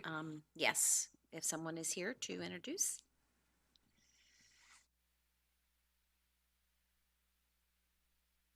Good evening, Mr. Chairman, members of the board. My name is Kenny Lamb. I'm the Fire Marshal for James City County.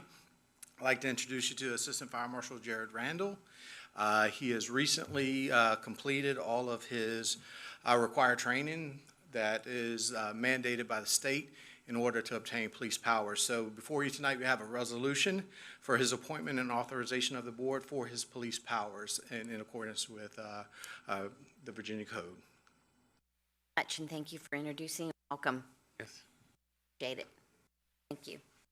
Thank you, sir. That I'll move the consent agenda. Thank you, Mr. Hippel. Mr. Stevens, we have a motion. Call the roll, please.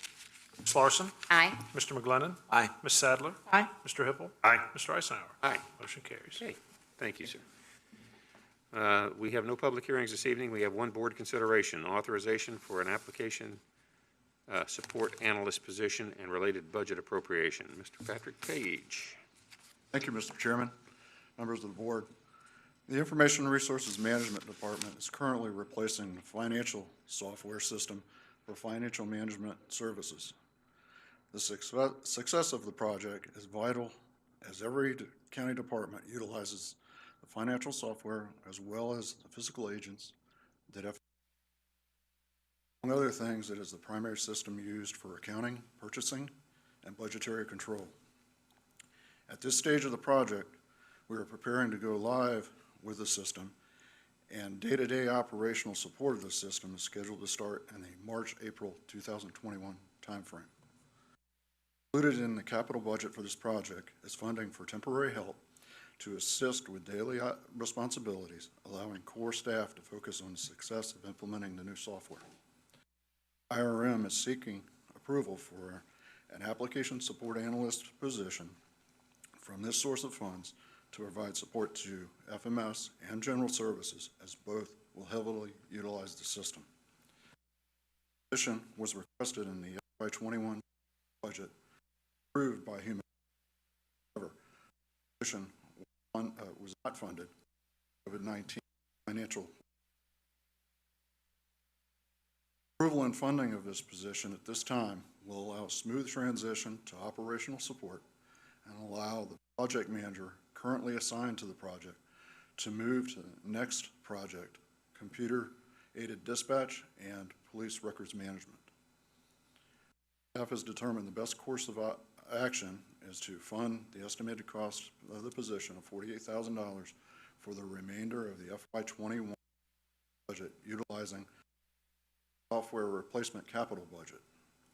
Approval of this request requires adoption of a resolution creating a position, transferring the funding from the capital project fund to the general fund, and appropriating those funds in the general fund. Adoption of such resolution. Questions, Mr. Bailey? This is a pretty significant change and upgrade to our software for a lot of the purposes of the county's functioning. Is that right? So this is a pretty... There are 3 major systems, and we've been working on it for approximately 2.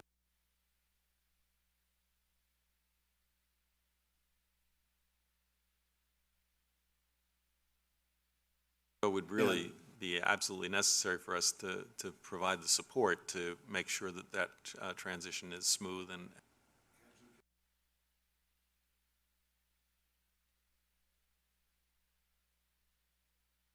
I would move the resolution. Question? Stevens, we have a motion. Please call the roll. Mr. Hippel. Aye. Ms. Sadler. Mr. McGlennon. Aye. Ms. Larson. Aye. Mr. Eisenhower. Aye. Motion carries. Board requests and directives. Last shot for the year. Who? We start off? Well, first of all, I'd like to, before I forget, wish the entire community a very Merry Christmas, Happy Holiday, Happy New Year's. Before I forget, wish the entire community a very Merry Christmas, Happy Holiday, Happy New Year's. We're all hoping that 2021 is going to be a lot healthier for everyone. I wanted to remind the business community that this board did unanimously support funding for the Virginia 30-Day Fund in conjunction with the Williamsburg Community Foundation. To date, we have given small grants to over 100 businesses in the community, and I believe there's still funding left. People can go on our website. They can go to the Williamsburg Community Foundation and apply for these grants. We've had amazing testimonies from business owners who have said this funding has helped keep their businesses open, keep their doors open, keep people on the payrolls. So that's been a very positive program that we've supported for the community. Also, I would just like to thank Mr. Purse for organizing a Zoom meeting. Thank you, Jason. It was very helpful. That we had this week with VDOT regarding the speed limit and the dangerous area surrounding Route 30 and Barnes Road. Joining our discussion, we had Delegate Amanda Batten, Delegate Scott Wyatt, and Supervisor John Lockwood from New Kent County, since we're right there in that adjoining area. And I'm looking forward to continuing to work on that and finding a solution for this dangerous area, amongst others in the county. Ms. Larson. Finally, I'd like to just take a moment to thank my colleagues on this board in dealing with the challenges of 2020. In particular, I'd like to take the opportunity to thank Chairman Eisenhower for your leadership for the past 2 years. Been happy to support you for those 2 years, so thank you. I think, although we don't always agree, and I tell my husband all the time, you know, we don't always agree either, but that's okay, we're people. But I think you've done an outstanding job with keeping us informed and keeping the lines of communication open. So I just wanted to take a moment to thank you and to thank all of you for helping us all navigate through this interesting and unprecedented year. I'd like to thank staff too for all their help, especially for the times that I've had to call in. And it's been challenging at times, but it's a little difficult to hear and communicate once in a while, but we worked through it, and I think we're well on our way. So, and then I'd also just like to thank the citizens of James City County who come out to offer public comment. I think that's a very important part of our community, and we're always happy to hear what every concern and issue that people have to share. And I would just also remind people that we do have a school board who meets, and would encourage folks to take concerns with schools to the school board as well. So thank you all again, and Merry Christmas, and we'll see you soon. A couple of quick things. I'll certainly join in wishing folks Merry Christmas or whatever your faith tradition happens to be that you celebrate events at this time, or if you have no faith tradition but just have interest in the seasonal changes and the ways in which there's good fellowship at this time of year. Wish you a very merry season. The police department this past Saturday sponsored a toy drive, and I was pleased to participate in that, dropping off some presents for children who are going to be identified by the Department of Social Services, and just appreciate the police putting together that program so that we could fill the cruiser with toys. I think they filled more than a cruiser on Saturday. It was great to see that. I also wanted to sort of remind folks that we are in a difficult time, and I know that there's been a lot of concern in the community, but there's also been a tremendous amount of responsibility in the community. Folks have really taken this issue seriously. They recognize that with 284,000 deaths across the nation already from COVID-19, that failure to do some of the things that people have voluntarily done or have responded to directives from the state to do have made the impact of the pandemic much less damaging than it might have otherwise been. Projections were that if we had done nothing, we would be talking about millions of deaths by this time. And so it's great to see that the community has responded in a very responsible and caring way for their neighbors, friends, and visitors. I did want to ask that in relation to the comments this evening by some citizens, that we just think about what we're being asked to do in that particular instance and recognize that there have been a number of court challenges to the governor's executive order. And to my knowledge, the governor has prevailed in virtually all of those cases. And that is up to the Virginia Supreme Court. I think we have recognized in the past, and hopefully we continue to recognize, that the determination of constitutionality is not in our hands. It is in the hands of the courts. And the determination to this point has been that the governor's actions have been constitutional. If anyone can point to a case where the courts have ruled against the governor's directions and the governor has failed to listen to the court, then I think that would be a source of some concern. But what we're being asked to do essentially is to direct an independently elected Commonwealth's attorney, our police department, which is charged with enforcing the law, not challenging the constitutional order, and determining what should happen in the case of a school district which has experienced outbreaks of COVID-19 in recent days, that is not a responsible path to follow. So I just ask that if there are any instances that maybe if our county attorney can point us to those cases where the governor's powers have been limited by the court in that regard, or and where the governor has failed to respond properly to that constitutional decision, that we've been made aware of those. With that, I'll just say thank you to all of you for your congeniality and hard work this year, and especially to our county administration and staff for really going the extra mile in never knowing what was going to be around the next corner, but responding with not only efficiency and resources, but also with compassion and care for the community. So thanks very much for that. Happy holidays to all. I just wanted to make a couple of, one request, if I could, moving forward to 2021. I would really like us to do a little bit deeper dive into the broadband issue. I appreciate what we've done with the CARES Act.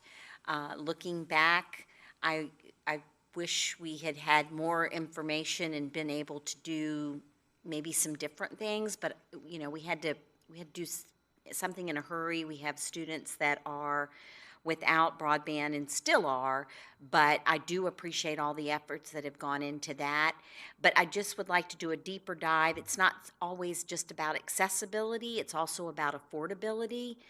And so I would like us to talk about what other options there might be for the county to invest in, to perhaps bring some type of competition into our area, so that our citizens are not just have one choice. And so we have note that price goes up and becomes unaffordable. Our citizenry has no choices in the matter. I would just, there was a comment made that I think it does need clarification regarding bus drivers, front desk, teachers' assistants. I don't believe the schools have furloughed anyone. So I would highly suggest that if anyone has any questions about any of that, that they go to the school board regarding that. On that same, I appreciate everyone's participation in our joint meeting with the City Council and the school board last Friday. The question about return to school did come up, though that is not a decision that we make, but there was also a question asked about what they plan to do for vaccines, as it's my understanding that the governor will be putting teachers into a very high category to receive the vaccine. So I did ask what our local school system planned to do as far as to help their staff get vaccinated so that schools might open. So we'll wait to hear more on that from them. I do want to take a moment to thank my colleagues. This has been a very unusual year that has, as has been said. You know, our world we heard some rumblings of something, and then March came, and you know, it's just changed. You know, I don't know about, I'm sure the rest of you too have probably, all of our extra responsibilities that we have all been via a computer. We have to worry about what's in the background now when we are doing our other commitments. I was at home, had to put in my earphones because my dog was barking and would not, you know, and you're on there going, shut up, shut up. The dog did not listen, imagine. So, but I just thank all of you. I thank you all for the, you know, the continuation of government. And I think that was very important. And the concern that you showed for your fellow human beings. And I just appreciate all of the efforts that you put in. The same goes for staff.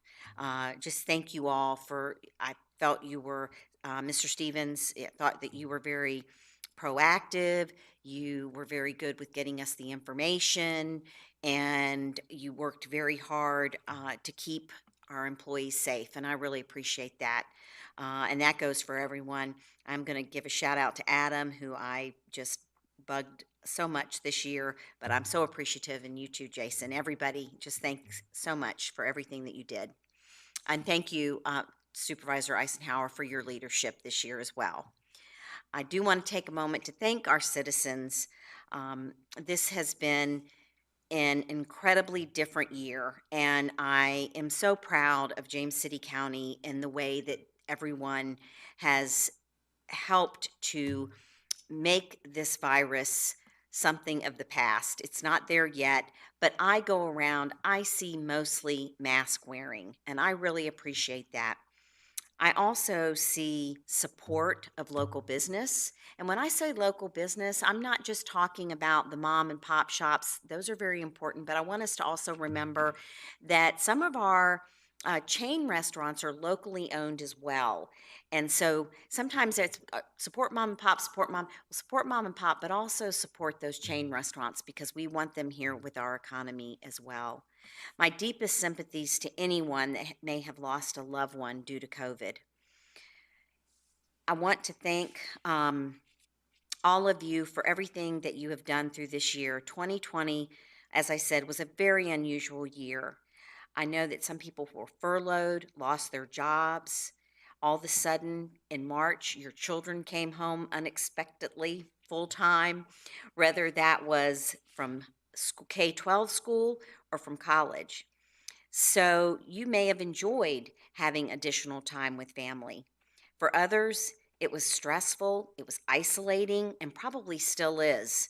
And so I hope that we get relief soon. Hopefully, a lot of projects were done around your house since we've got nowhere else to go. But sometimes that can be overwhelming as well. Our tourism-based economy has suffered, there's no doubt. I am seeing people coming back into town, and we are very fortunate that innovation became the laser beam focus of so many in our business community. But no doubt some of our businesses will never come back, and we are very sorry about that. I think this board is committed to doing everything we can do to support our citizenry moving forward. We hope that when the vaccine does become available, that most will take it. I understand that there are some medical reasons or religious reasons that others will not be able to take it. But I think that we would like to be able to get back to normal sooner rather than later. But thank you for your patience, and thank you for everything that you've done to help make our community safe.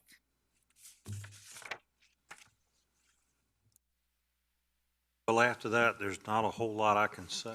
I don't believe that. Y'all have covered it, but I will try. We had a finance meeting with HR Tech today, and 2.5 hours later, we covered a huge amount of information, and it's very difficult. I lost connection 3 times during the process, and I was chairing it, so it was very quick to get back. I'm learning how to get through it pretty quick now, so this COVID is definitely educating all of us on how to maneuver through our computers and our phones and everything else. It has been a stressful year for everyone. I think the citizens have done a wonderful job. I know staff has, in dealing with everything. And, you know, I think maybe next year I'm going to get us all a magic wand, because we're supposed to know everything and be able to do everything and wave it over. And maybe we should have that up here where we could just make it better. We do our best. We're human. We try to do what we can. I think we work extremely well together. All of us come from different backgrounds and different outlooks, and we come together, and we're a good representation of the citizens that are out there, and they count on us to do that. So, you know, the rest of the year, if I could just say something to the citizens, you know, we may want to just slow down a little bit more and relax a little bit more and run this year out with a relaxed atmosphere, and just kind of, you know, let it go where it's going to go. I don't want to ever wish a day away, but I think a lot of people are looking forward to 2021 as a renewed year to look at hopefully some better outlooks and outcomes. And I'm wishing that for everyone. I know that I'm with you on broadband, and I know Cox was a step to get us in a direction. I wish we'd have known some of the things that were going on with broadband when we were making those decisions and trying to incorporate that in there. I think that, you know, all the technology we have, and there's people like me without any technology at the house unless you have hotspots galore, and you're still getting knocked off a bunch of times. Cox, I told them that when they didn't perform, I railed them on this board, and now that they are performing, and I know COVID money has a lot to do with it, helping it move along, but I can say I met with them today out on my property as well, and the neighbor's property and another neighbor's property that they're getting the Friday. They're going to be putting in a lot of lines in there.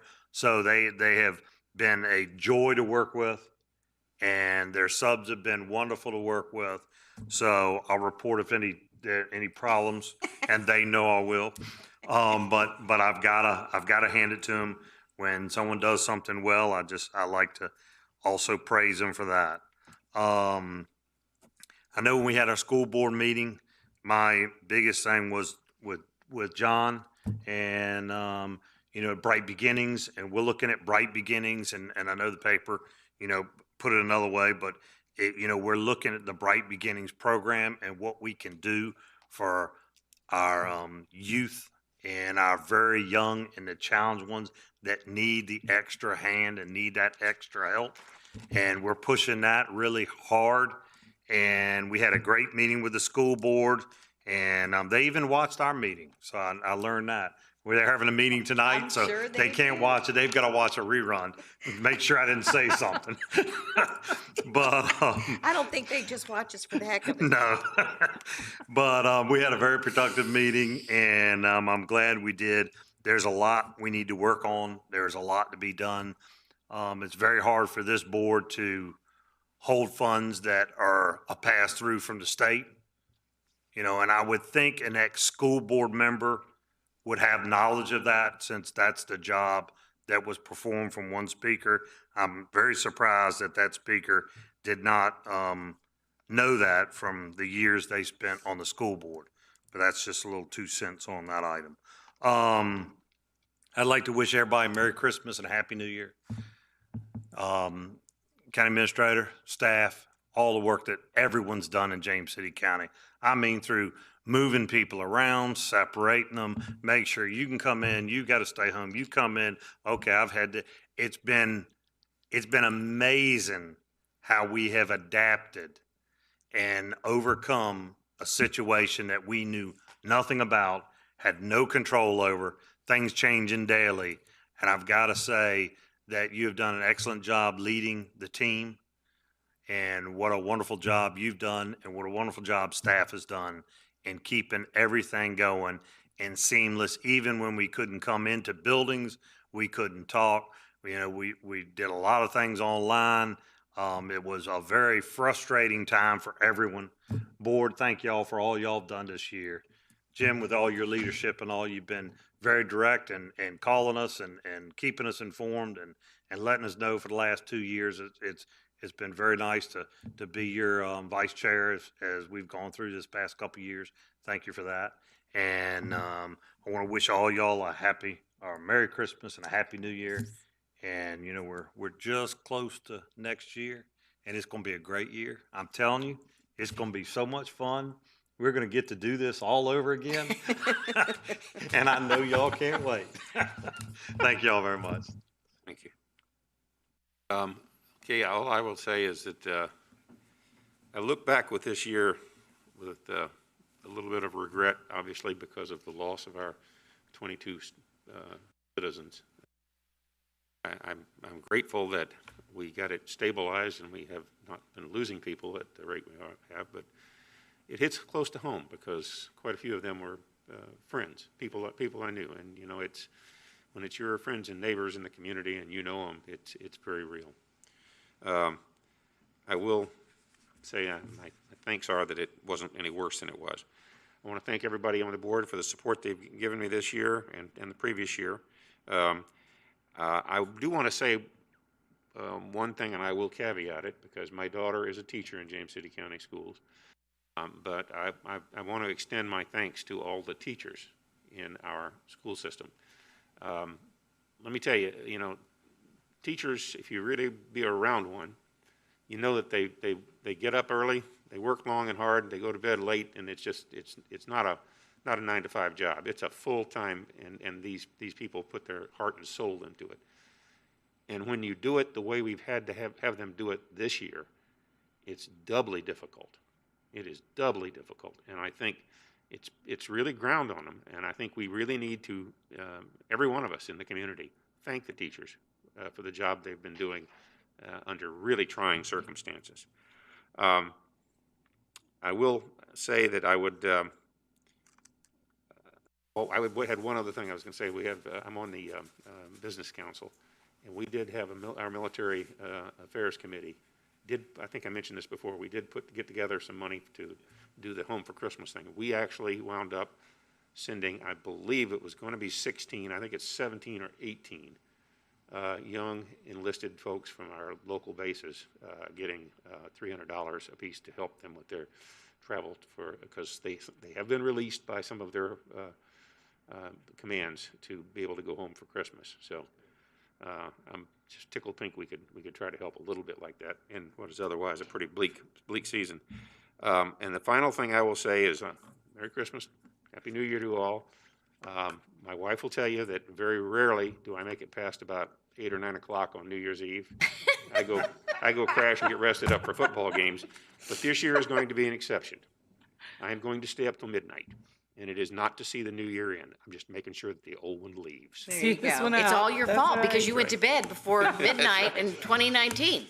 Don't call us, Jim. We may not be awake. I'm going to bed. I'll have reports to the county administrator.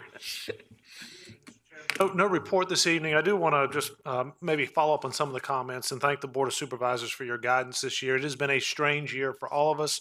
Your guidance, your support, taking a lot of information from us where we really didn't know all the answers, but we were making decisions based on what we thought was coming and what the intent behind either the governor's orders or the funding that was coming or the other rules in place or the medical guidance. We've had to make a lot of decisions that you had to support, not really knowing all the information and what it meant. And it did have an impact on the community, but I think you made a lot of good choices and many things. I wouldn't redo most of them. So I do want to thank you for that.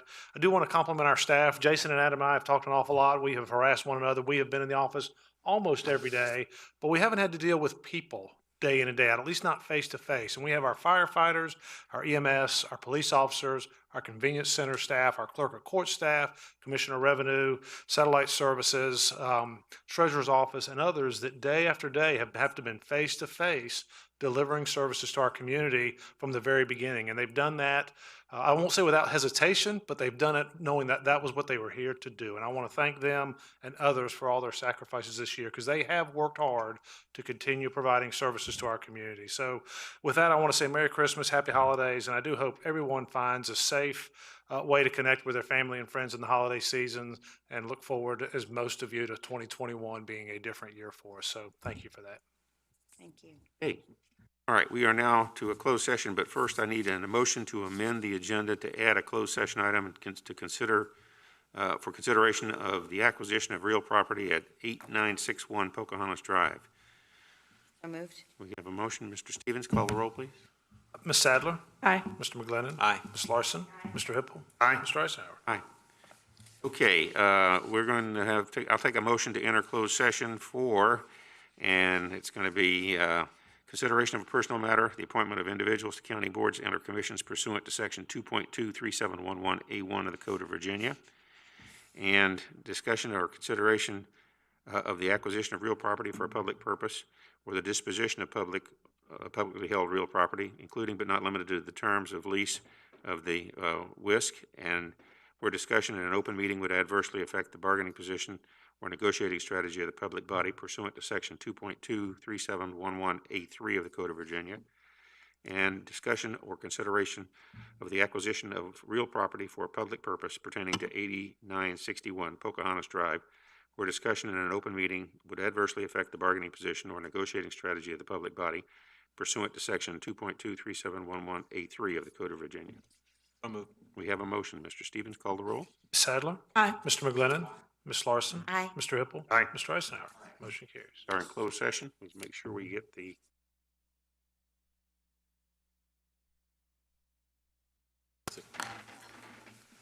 and we will look for a motion to certify the closed session.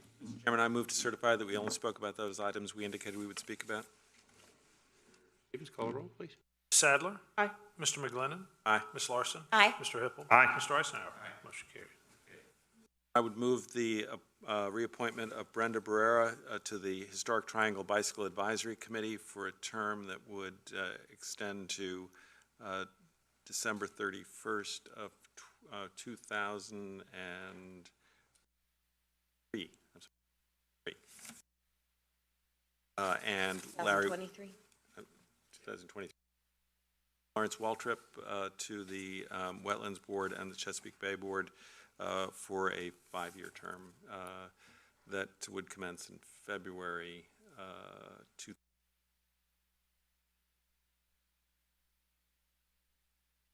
We have a motion. Sadler? Aye. Mr. McGlennon? Aye. Ms. Larson? Aye. Mr. Hippel? Aye. Mr. Eisenhower? Motion carries. Okay. Adler, did you? Yes, could you give the backstory? Because I'm just aware that we were awarded, so were these given to us by BICAST? Ms. Sadler, I know that we reached out, the governor put out a call for ornaments from localities, and so we reached out to the company here. They produced this ornament at no charge to us and have offered those for your viewing and enjoyment through the holiday season, and I believe they'll be for sale to members of the community. But they have been representing us at the governor's mansion, or will be as he decorates there, so. How beautiful is that? And how can folks purchase these? That's a great question. We will have information available to you. I don't know how you purchase, Fantastic. except to contact Well, the thank company you. directly. Thank you so much. Very proud of this. Thank you very much. Okay. So we'll now take a motion to adjourn until 4 p.m. on January 4th, 2021 for an organizational meeting. So moved. Mr. Stevens, call the roll, please. Ms. Sadler? Aye. Mr. McGlennon? Aye. Ms. Larson? Mr. Hippel? Aye. Mr. Eisenhower? Aye. We are adjourned. Thank y'all Merry very Christmas. much.